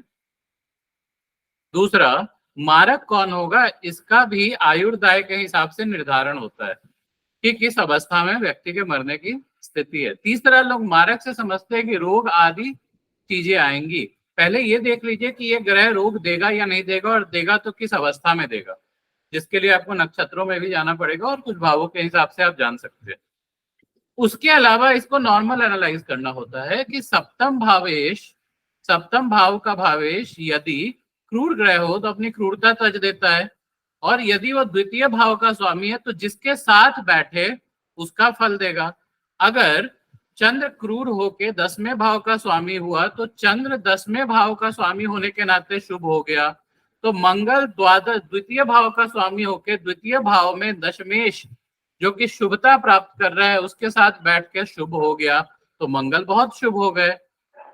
तो मारक भाव में व्यर्थ में उलझ मत जाइए, और इसके लिए आयुर्दाय का कैलकुलेशन बहुत आवश्यक है। कार्तिकेय जी थोड़ा सा इस पर व्याख्यान कर दीजिए। मैं आयुर्वेद की कैलकुलेशन के ऊपर थोड़ा सा एक टैबलेट आप लोगों के लिए बनवा देना चाहता हूँ। इसको एक्सप्लेन नहीं करूंगा मैं अभी, जी सर। क्योंकि समय थोड़ा सा कम है। जी जी जी बिल्कुल। आयुर्वेद की जो एक बेसिक कैलकुलेशन है कुछ उसके हिसाब से आप लोग देख लीजिएगा, दर्शकों से मैं कहता हूँ। बिल्कुल। लग्न एंड एट्थ लॉर्ड, अब यहाँ पे तीन तरह की चीजें होती हैं, चर, स्थिर और द्वि स्वभाव। जी। वही अष्टम के ऊपर निर्णय आएंगी। ठीक। 100%। वही दूसरी चीज हमें देखनी है, चंद्र से, मून से, वही चर देखना है, स्थिर देखना है और द्वि स्वभाव देखना है। बिल्कुल। अब आयुर्वेद का निर्णय किस तरह से होता है, हम उसके ऊपर एक बार चर्चा अच्छे से बताऊंगा मैं। एक बार आराम से फैमिली कर। टैबलेट में लोगों का बनवा बनवा देंगे हम अपने दर्शकों के लिए। बिल्कुल। पर इस कुंडली को अगर हम देखें तो तुला लग्न है। सूर्य द्वादश अब में। अगर दर्शक समझदार होंगे समझ जाएंगे। बिल्कुल। तो ठीक है, आयु ज्यादा है तो मुझे अभी मार्केश का तो सोचना ही नहीं है। कोई चिंता की बात है? अभी तक नहीं तो है। नहीं। और मंगल बहुत इनके शुभ लिए हो गए। पद मंगल प्राप्ति इतने के शुभ मामले। हुए कि इतने शुभ हुए कहने की हद नहीं। क्यों हुए शुभ, उसके कई कारण है। जी। हम मंगल की शुभता को कई तरह से देखेंगे। ये मंगल इतना शुभ क्यों हो रहा है भाई, देखने में तो नवांश में बड़ा देखिए बुरा ना लग रहा जरा है। आप, क्योंकि लघु पराशरी सिद्धांत आप नवांश में बड़ा अच्छा लगाते हैं। इसको नवांश से भी एक्सप्लेन कर दीजिए। लोग ना समझ नहीं पाते, क्योंकि मैं अगर कह रहा हूं कि लघु पराश्रय सिद्धांत है, वो केवल और केवल यहां नहीं लगाना है, वो हर डिविजनल चार्ट में लग सकता है। अब आते हैं नवांश पे। तो व्यक्ति का नवांश है, 11 नंबर नवांश है, केतु लग्न में बैठा हुआ है, राहु शुक्र सप्तम भाव में, मंगल नीचस्थ बैठा हुआ है। अभी लोग कहेंगे यार ये दोनों क्या बात कर रहे हैं, मंगल को अभी शुभ बता रहे हैं, नवांश में तो नीच बैठा हुआ, हमने तो इंटरनेट पे सुना हुआ है कि ये तो खराब होगा। अब ये कैसे हो गया भाई साहब? वो इस प्रकार से हो गया क्योंकि नवांश में ये नीच का बैठा जरूर है, छठा जी। भाव है, सिक्स्थ हाउस, कंपटीशन। बिल्कुल। राइट। बिल्कुल। इस मंगल का, ये जो छठे में मंगल बैठा है ना, दसम भाव का स्वामी, कर्म भाव का स्वामी, उसके यहाँ बैठा हुआ गुरु। गुरु को जी अभी 2 मिनट के लिए आप इतना छोड़ दीजिए कि कहाँ का स्वामी है कहाँ का नहीं है। जी दृष्टि दे रहा है मंगल के ऊपर, नवम दृष्टि। जी नवम दृष्टि पूर्ण दृष्टि होती है गुरु की। जी नीच भंग हो गया। जी 100%। इस व्यक्ति का दशम भाव का स्वामी सबसे ज्यादा बली है। और कम से कम दो बड़े विद्वान, श्री गायत्री देवी वासुदेव, श्रीमती गायत्री देवी वासुदेव, जो श्री और बीवी रमन मार्क जी की बोनी जी। पुत्री है, और मार्क बोनी जी ये कहते हैं कि यदि नवांश में इंडिपेंडेंटली किसी ग्रह का नीच भंग हो तो अपने सारे कारकत्वों की अभिवृद्धि कर देता है। और यहाँ नवांश में क्या हो रहा है, मंगल क्या है, पराक्रम भाव और कर्म भाव के स्वामी है। सर ये भी इंपॉर्टेंट है क्या? बहुत ज्यादा इंपॉर्टेंट। आप ये देखिए, जब इस व्यक्ति की पद प्राप्ति की बात आई थी ना, उससे पहले मंगल की दशा का थोड़ा सा विवेचन करिएगा कितना, और नीच भंग का जो एक्चुअल रिजल्ट है कि पहले थोड़ा सताता है ना। मंगल बिल्कुल। से पहले देखिए इस व्यक्ति को इतना परेशान किया गया था, घंटों घंटों बिठा करके बातचीत होती थी, पता नहीं क्या क्या हो रहा था, व्यक्ति के साथ हम्म, बहुत परेशानी आई। पर बिल्कुल। ऐसे पद को प्राप्त कर गया जो छोड़ ही दीजिए। अब एक और चीज आती है। जी अभी लघु पराशरी सिद्धांत ही लगाऊंगा केवल D9 के अंदर ही। जी हम D9 का मान लेते हैं, तो यहाँ पर जो एक एक लॉर्ड से जो गुरु है वो इंप्रेशनेबल हो जाता है और त्रिशडाया लॉर्ड हो जाता है। हम्म अब दर्शकों के लिए एक चीज समझने की जरूरत है, त्रिशडाया लॉर्ड यानी ये 3, 6 और 11 के लॉर्ड भावों का नाश करते हैं, सत्य वचन है, परंतु उपच्या भावों का नाश नहीं कर पाते हैं। हम्म हाँ, जहां देख रहा है वहां नाश कर देगा बाद में हम्म आऊंगा उसके ऊपर। परंतु जहां बैठा हुआ है उसका नाश नहीं करेगा। हम्म तो दशम भाव का तो कुछ नहीं हुआ, क्योंकि उपच्य भाव कौन कौन से? 3, 6, 10 और 11। 11। उपच्य भाव का नाश नहीं करेगा गुरु,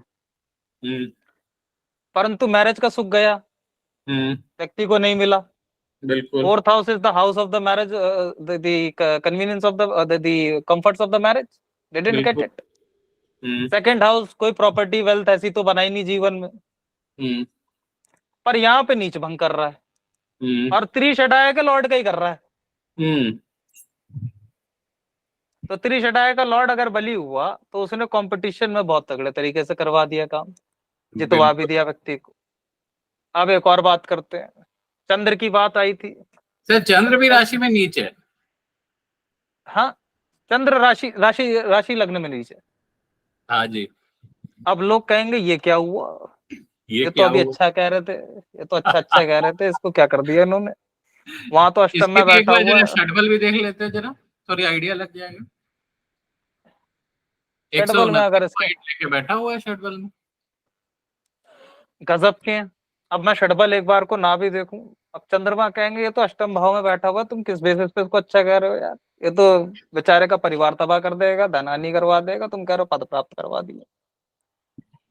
भाई साहब, नवांश का एक बड़ा सिंपल सा रूल है, जब आप नवांश देखते हैं या कोई भी व्यक्ति नवांश को देख रहा हो, जिस राशि में ग्रह D1 में बैठा है, यानी लग्न कुंडली में बैठा है, वहां से जरा गिने कितनी राशि आगे गया है। तो अगर मैं यहां से गिनूं तो 11 राशि आगे गया है, अपने से लाभ स्थान में गया है, लाभ पहुंचाएगा। बिल्कुल। वो भी हटा दशमेश, दीजिए, दशमेश वो है, भी दसम भाव से 11 वो भाव भी आगे। हटा दीजिए, वो बिल्कुल। भी हटा देते हैं। एक बार को नवांश को as a individual chart chart treat कर लेते हैं। छठे का स्वामी अष्टम में गया, कौन सा योग बना रहा है? सरल विपरीत राजयोग बना रहा है, नहीं बना रहा है? बिल्कुल बना रहा है। ऊपर से मेलेफिक की एस्पेक्ट है, ऊपर से ये हम्म। जाकर के हर्ष हो गया, तो हम्म। विपरीत राजयोग में हर्ष योग बन गया। ये बिल्कुल। इंडिविजुअल चार्ट भी अगर मैं ट्रीट कर लूं केवल इसे, सिर्फ बिल्कुल। D9 को अगर मैं इंडिविजुअल चार्ट ट्रीट कर लूं, तो दोनों से मुझे कंफर्म हो जाता है कि इस दशा में इस व्यक्ति के साथ कुछ ना कुछ अच्छा होगा। और इस पे एक बात ऐड करूं जो मैं कई फोरम्स में बोल चुका हूं, कन्विक्शन के साथ बोलता हूं, कई लोग मानते हैं कुछ नहीं मानते हैं। देखिए नीच जो है ना, यदि फंक्शनल बेनिफिक हो गया, अगर शुभ ग्रह हो गया लघु पराशरी सिद्धांत से, नीच हो गया और षटबल में 100 से ऊपर है, तो that planet behaves like a criminal who will go to any extent to give you the benefits that it wants to. Yes, वो तो सबसे ज्यादा अच्छा हो जाता है। इससे पहले भी जो कार्तिकेय जी ने चार्ट दिखाई थी एक सज्जन की, उनका मंगल भी जरा ऐसे ही देखिएगा। अगर शुभ का ग्रह नीच का हो जाए, लघु पराशरी सिद्धांत में शुभ, लेकिन बल होना चाहिए। षटबल मैंने दिखाया था इसलिए कि ग्रह में बल होना चाहिए। यदि ग्रह में बल भी हो गया तो वो तो आदमी को कुछ भी दे देगा, सब कुछ दे देगा। हमारे न्यारे ही है। अब एक और बात आती है, चलिए लोग कह देंगे पागल बना रहे हैं, D9 में अपनी मर्जी का कुछ भी लगा करके बता दिया, हमें क्या पता। तो दर्शकों के लिए एक और चीज बता देते, D10 देख लें जरा व्यक्ति विशेष का। चलिए D10 D10 है, को 12 देखते हैं। नंबर का D10 है। हाँ जी। चंद्रमा त्रिकोण का स्वामी है, पंचम हाँ। भाव का। पंचम भाव is the house of certain things, I will not name दो सर्टेन थिंग्स। जाकर के एक बार मध्य पराशरी का अध्ययन भी कर लीजिएगा, क्या क्या कहा गया है इसे। बिल्कुल। अब जाकर के वो सप्तम भाव में बैठा है, तो त्रिकोण के स्वामी का संबंध केंद्र से हुआ, हुआ। राजयोग वहीं बन गया। बन गया। ऊपर से त्रिकोण के स्वामी एक और जो भाई साहब हमारे हैं, त्रिकोणस्थ स्वामी जाकर के दूसरे त्रिकोण में बैठे हुए हैं, जी। मंगल ही हैं। नीच हो ना हो फर्क नहीं पड़ता है, त्रिकोण के स्वामी है वो मैटर करता है। बिल्कुल। त्रिकोण त्रिकोण में बैठा है। उच्च नीच के ऊपर हम एक पूरी सीरीज बना देंगे, मैं आपके लिए खुद आकर के एक चीज बता दूंगा। परंतु ये त्रिकोण का स्वामी यहाँ त्रिकोण में गए, कैसे नहीं होना था, कोई मुझे ये समझा दे। और हम चंद्र मंगल की बात कर रहे हैं, मंगल चंद्र से लाभ स्थान में बैठ गया, अगर हम दशांश देखते हैं तो। अगर आप इसको दशांशी बना दीजिए, अब ये कुंडली है, मजेदार कुंडली है। अब मैं ये कह देता हूँ कि इस पे भी 99% तो कच्चा खा जाएंगे। अब वो 1% जो है, अब वो 1% ही है, वरना वो तो आपको बता देगा, oh my god he might be into some tantra in तंत्र, वो आपको इस तरह ले जाएगा। सर इस जाते व्यक्ति को जाते एक बात मजेदार बोल देते हैं। शनि जी। को देखिए, शनि लास्ट में आ ही गए थे अंतरदशा में, जब एक्चुअल अच्छा। पद प्राप्ति हुई। हाँ, शनि जब ग्रह युद्ध में विजेता है और योग कारक है। और अभी मैं शनि के ऊपर थोड़ा सा और आऊंगा। हाँ जी। शनि की बड़ी मजेदार बात बताता हूँ। हाँ। शनि को ही हम लेते हैं कि शनि को मैं D1 से लेना शुरू करता हूँ। हम्म। योग कारक है, लाभ स्थान में बैठा हुआ है, बिल्कुल बना दिया। बिल्कुल 11th house is the house of recognition. बिल्कुल लग्नेश के साथ बैठा है सर। लग्नेश के साथ बैठा हुआ, केंद्र त्रिकोण का संबंध बना करके भी तो राजयोग हो गया वहां पर। जबरदस्त ऊपर से राजयोग है आपके भयंकर लाभ वाला भाव में। वो रिकॉग्निशन तो यहाँ मिलनी ही मिलनी है व्यक्ति को। बिल्कुल। अब एक बार D9 पर आ जाइए। D9 D9 में जा खोल देते करके हैं। फिर से भी रिकॉग्निशन पे बैठा हुआ है, लग्न का लॉर्ड बैठा हुआ है। बिल्कुल। D10 पे आ जाइए। अगर मैं, चले 12th से तो इम्प्रेशनेबल हो जाता है, यहां से गिनिए कितने घर दूर बैठा है खुद से। भाई 11th लॉर्ड है ना, 11th 11th लॉर्ड लॉर्ड अपने थर्ड तो हाउस में 5वें बैठा भाव है, में बैठा हुआ है। खुद से त्रिकोण में आ गया। बिल्कुल। एक चीज वो हटाते हैं, मंगल से किस स्थान में बैठा हुआ है। मंगल दशांश से कुंडली लाभ क्या भाव में होती है, बैठा हुआ है। प्रोफेशन होती है। बिल्कुल चंद्रमा से मंगल देखिए से लाभ कहाँ भाव में बैठा हुआ बैठा है। हुआ है। लाभ भाव में बैठा हुआ है मंगल से। और चंद्रमा से देखिए कहाँ बैठा हुआ है। चंद्रमा से 9वें भाव में बैठा हुआ है, कोण में बैठा हुआ है। अभी अभी संबंध बताया था मैंने लोगों को, बिल्कुल और अभी अभी रूल समझाया था कि त्रिषडाया का लॉर्ड कहाँ खराब नहीं होता है। बिल्कुल। अब समझने वाले समझ जाएं। अब इसमें यदि आपने नोटिस किया हो दर्शकों ने, हम देह अंतरदशा तक गए हैं। देह अंतरदशा तक जाना, मैं कम से कम सारी कुंडलियों के विवेचन में देह अंतरदशा तक जाता हूँ। मुझे पता है कार्तिकेय जी भी देखते हैं काफी अंदर तक। एक मैं बात जो दशवर्गा मैं, स्कीम पे तो काम करता ही करता हूँ एटलीस्ट। बिल्कुल सर, और यहाँ पे एक बात जो मैं बताना चाहता हूँ दो चीजों के लिए।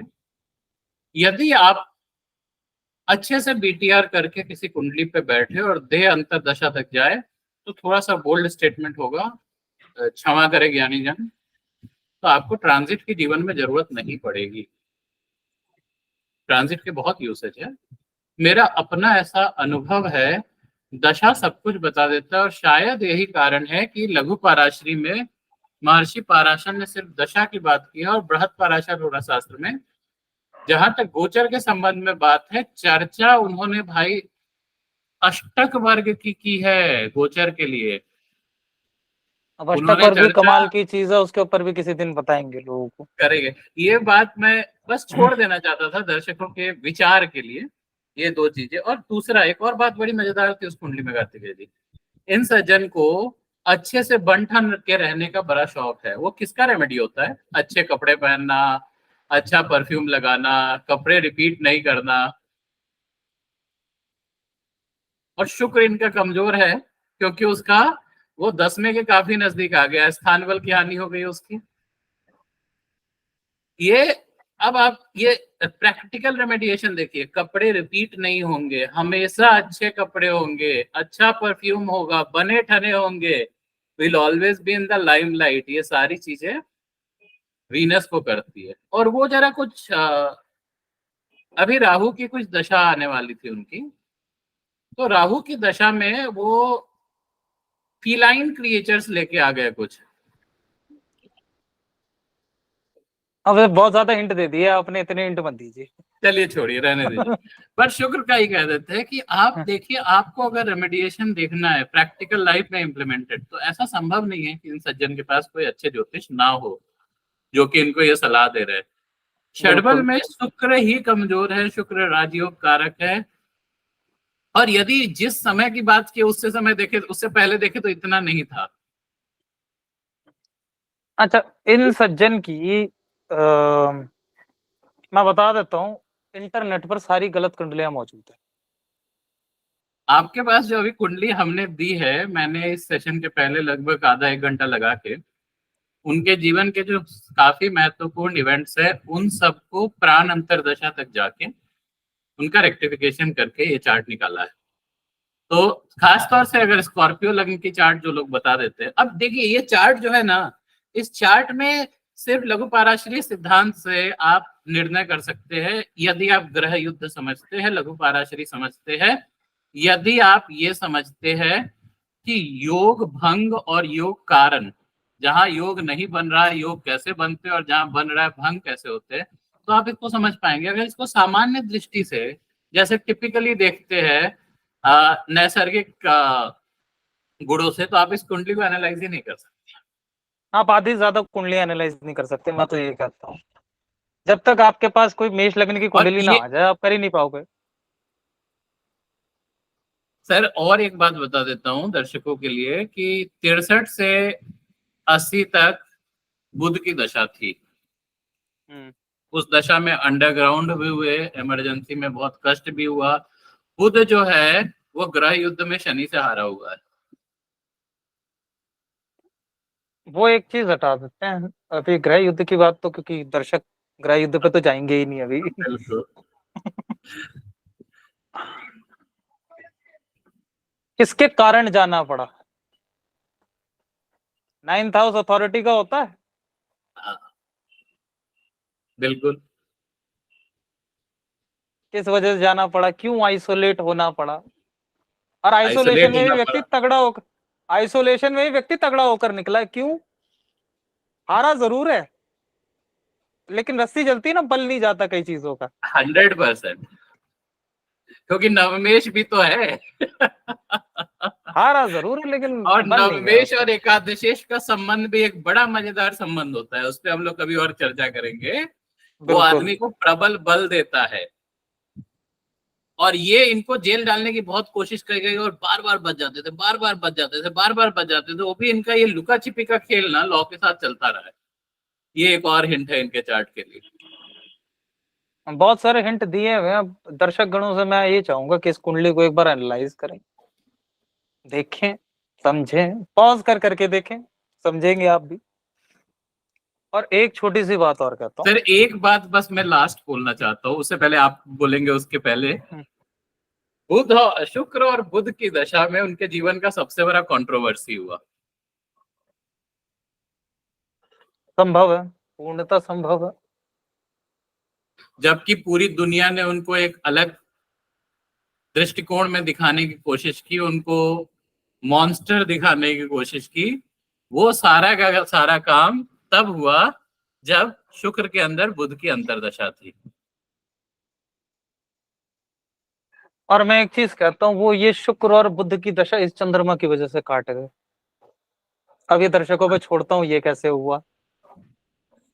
बिल्कुल। और ये लुका छिपी में वो हमेशा सफल क्यों हुए, ये भी दर्शकों को ही छोड़ देते हैं कि कई बार बहुत शक्तिशाली लोगों ने कोशिश की कि उनका जीवन, खासतौर से उनका जो पब्लिक लाइफ है उसको खत्म करके उनको बिल्कुल। जेल के पीछे डाल दिया जाए, कोई सफल नहीं हुआ। इतना बल इस चार्ट में कहां से आ रहा है, इसका निर्णय आप हम लोग को बताएं, जिस भी माध्यम से बताना चाहे। हम दोनों के यूट्यूब चैनल पे वीडियो रहेगा, उस पर बता दें, हमारे आप ट्विटर पे इस बात की डिस्कशन ले आए। We are happy to understand from your point of view, क्योंकि ये एक ऐसी कुंडली है ना जिसको लेके कुछ ज्योतिष के बड़े गुरुओं ने ये जस्टिफाई करने की कोशिश की थी कि सामान्य पराशरी मेथड से तो भाई आप इसी लग्न से ये लग्न लेके आप सामान्य विंशोत्तरी दशा से तो इनकी कुंडली एक्सप्लेन ही नहीं कर सकते। तो अब आप ये नहीं ऐसा करिए करो, जो सर। एक्सेप्शन दिए हैं उस एक्सेप्शन के हिसाब से करो। यहाँ पे दूसरी दशा आएगी, ये गुरु की दशा चल रही थी, कुछ ऐसा ऐसा था। अब यहाँ पे हम लोगों ने जो कोशिश की है, अब कितना हम समझा पाए पता नहीं, कि नियम आपको अनुसार ही बताया दिखाएं। सर, सब कुछ नवी नियम अनुसार बताया। बिल्कुल। तो ये जो चीज बेसिक है, हाँ जी, सिंपल मैथमेटिक्स। Simple mathematics. और ये एक और बात बोल दूं कि विंशोत्तरी दशा हर इंसान पे लागू होती है। अगर आपको उसको लागू करने का एल्गोरिथम पता है, जो कि लघु पाराशरी। और छोटी सी बात जाने से पहले, आजकल क्योंकि एक क्लाइंट मेरे पास आया तो उनके ऊपर किसी ने कह दिया था कि आपकी द्विसप्तती समदशा चलेगी, हम आपकी विमशोत्तरी से देखेंगे ही नहीं। एक चीज दर्शक मान ले, द्विसप्तती समदशा हो, नवांश पददशा हो, कोई और दशा सिस्टम हो, बहुत दशा सिस्टम, अनटिल अनलेस वो पूरे अलग सिस्टम से नहीं आते। परंतु अगर आप पराशरी से कर रहे हैं, यदि आप हिंदू ज्योतिष से कर रहे हैं, कलयुग है, आपने एक ही दशा लगानी, वो विमशोत्तरी दशा है। या इसके तो चार अतिरिक्त दशा कोई, सीख जाइए जर्मनी में। या फिर आप चरदशा यूज कीजिए, या फिर योगिनी करिए। योगिनी के ऊपर मैं कभी एक और क्लास अच्छे से लगा दूंगा। परंतु अगर आपको करना है, और अगर आप सिस्टम एक फॉलो कर रहे हैं, अगर आप पराशरी सिस्टम फॉलो कर रहे हैं, तो ओनली वन दशा इज एप्लीकेबल। महर्षि पराशर ने उद्घोष कराया कि कलयुग के लिए विमशोत्तरी दशा है, उसके अलावा कोई और दशा नहीं। बिल्कुल। और इसी बात के साथ आज हम लोग अपने इस सेशन का बिल्कुल समापन करें, यदि आपके आज्ञा हो कार्तिकेय जी। आपने अपना बिल्कुल। समय मेरी, दिया, बहुत समय दिया, उसके लिए बहुत बहुत धन्यवाद। मैं ये आपका आभारी एक, हूं कि आपके चैनल पे आज आने का मौका मिला। अरे सर, और बहुत ज्योतिष की इतनी लंबी चर्चा हम लोग अक्सर किया करते हैं, आज हमने दर्शकों के लिए भी कर दी। अब बिल्कुल यहाँ से बस आशा करता हूँ कि लोग सीख कर जाएं, कुछ जी, अच्छा समझ कर जाएं। और यदि बिल्कुल। फिर भी कोई प्रश्न हो तो हम दोनों के चैनल्स तो ओपन ट्विटर है ही। हैंडल्स उपलब्ध है, यूट्यूब हैंडल्स उपलब्ध है, कहीं भी डालिए, will be happy to answer. यदि प्रश्न अच्छे मिले, तो 4-5 प्रश्न भी यदि अच्छे मिले, तो मैं कार्तिकेय जी से फिर कहूंगा कि हम लोग एक सेशन उन प्रश्नों का निवारण के लिए करें, लेकिन शर्त ये है कि प्रश्न अच्छे होने चाहिए, जवाब देने में भी अब आनंद तभी आता है। अब मैं आपसे एक छोटा सा अनुग्रह, अगर आपकी आज्ञा हो तो करना चाहूँ। जी सर। तो ये लघु पराशरी का जो आप करना चाह रहे हैं, इसमें मैं आपका भागीदार बनना चाहता हूँ। अगर आप आगे की या कभी आज्ञा दे तो हंड्रेड लघु परसेंट सर, पराशरी को हम साथ एक साथ लेकर के चलें। 100%, बिल्कुल चलिए। आपके। और इससे इससे अच्छी कोई बात हो नहीं सकती है, साथ में डिस्कस करते हैं। और ये चीज तो ऐसी है कि देखिए, कभी भी इन वीडियोस में आपको बहुत ज्यादा तामझाम नहीं मिलेगा, मल्टीमीडिया नहीं मिलेगा। ऐसे ही एक इनका व्हाइट बोर्ड मिलेगा, शायद मैं भी एक व्हाइट बोर्ड लगा लूं या ऐसे स्क्रीन शेयर करूं। हमारा मंतव्य सिर्फ ये है कि ये विद्या, और इसके बारे में आप यहाँ तक सोच लीजिए कि अंग्रेजी में एक ढंग का ट्रांसलेशन तक नहीं है। मार्क बोनी साहब ने लिखा है, पर उस पुस्तक के बारे में लोगों को पता नहीं है। मार्क बोनी साहब की किताब पहली बात तो हार्ड कवर में मिलती ही नहीं। किंडल में ही। अमेजोन प्राइम पे जाए, किंडल पे लेने जाएंगे 1800-1200 रुपए से कोई कम की किताब नहीं। बिल्कुल। अब मार्क बोनी साहब का ट्रांसलेशन बहुत अच्छा है, परंतु ट्रांसलेशन का भी ऐसा है कि एक ट्रांसलेशन उनका है, और मार्क बोनी सर का मैं ये कहता हूँ, मार्क बोनी सर ने जो लिखा है वो 100% लग जाता है हर जगह पे। पर लघु पराशरी एक ऐसा ग्रंथ है जिसकी 16 एक एक श्लोक की कम से कम 16, 17, 18, 19, 20 व्याख्याएं हैं। क्या सुंदर बात कही आपने। और ये कर्नल खोट साहब ने जो उसमें किया ही है, सारी व्याख्याएं उन्होंने एक जगह डाल दी है। इनफैक्ट सर, बहुत पहले जब मैंने एक बम तो अभी तक हमने फोड़ा नहीं है दर्शकों के लिए। वो पिछले में मैंने थोड़ा बोल दिया था, जो समझ गए होंगे समझ गए होंगे। दृष्टि किसकी लगती है? अब ये कहाँ कहाँ देखेगा, एक बार जरा देख लेंगे, अगर दर्शक मुझे बता पाए कि शनि की दृष्टि कहाँ कहाँ जाएगी। पूर्ण दृष्टि। पूर्ण दृष्टि कहाँ कहाँ जाएगी, बताइए। चलिए, आज हम लोग इस पे ऐसे। विराम लेते हैं। चलिए। इसके बाद जल्दी ही फिर से मुलाकात होगी दर्शकों के साथ। तो आप सबका धन्यवाद, कार्तिकेय जी खास धन्यवाद। तो नमस्कार। अगली बार जब हम लोग करेंगे तो हम लोग, मैं और कार्तिकेय जी साथ में ही करेंगे, हम लोग मारक ग्रहों के बारे में विस्तार से चर्चा करेंगे। क्योंकि मारक का जो सब्जेक्ट है ना, वो बड़ा मजेदार है। अभी मैंने देखा अभी तक कि कुछ एक अच्छे ज्योतिष ने ये क्विज चलाया था कि ज्यादा मारक कौन, द्वितीय की सप्तम। तो इस पे भी चर्चा ये करेंगे, भी और ये बहुत मजेदार टॉपिक है। तो बिल्कुल। करते हैं। आप सबका दिन शुभ हो। नमस्कार। जय द्वारिकाधीश। हरी हरी सब पर असीम अनुकंपा बनाए रखें। सभी को राधे राधे, जय श्री कृष्ण मेरी ओर जय से श्री भी। कृष्ण।